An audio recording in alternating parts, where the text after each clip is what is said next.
काल भैरव जगत भैरव रे महतारी तोरे धाम से क्यों खाली न गलती हो न जाए जा धरा गुरु धरा धरा छोड़े डाब धरा।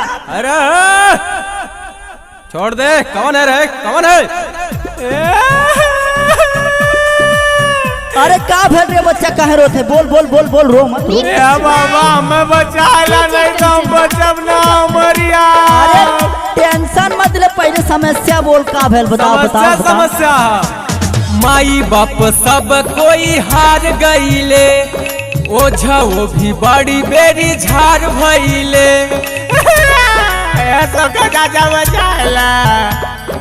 माई बाप सब कोई हार गईले, ओझा वो भी कई बेरी झार भइले।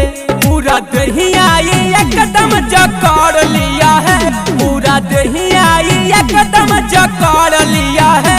नवरात्र में भूतवा पकड़ लिया है, नवरात्र में भूतवा पकड़ लिया है।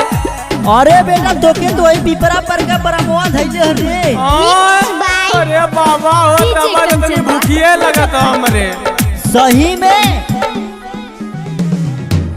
डेली भरा चूरा ता चावल, खाली का देनी हम सब कुछ बनावल। अरे का करबे खाता है ले जा तू, बात टेंशन मत ले। डेली भरा चूरा ता चावल, खाली का देनी हम सब कुछ बनावल। दुर्गा माई चालीसा भी पढ़ लिया है, दुर्गा माई चालीसा भी पढ़ लिया है। नवरात्र में भूतवा पकड़ लिया है, नवरात्र में भूतवा पकड़ लिया है। बाबा ये हरदम का खेला, हर नवरात्र में ये होला।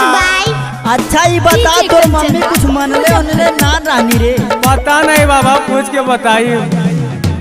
नौमी आवेले तबे ऐसन होला, हालत पागल के जैसन होला।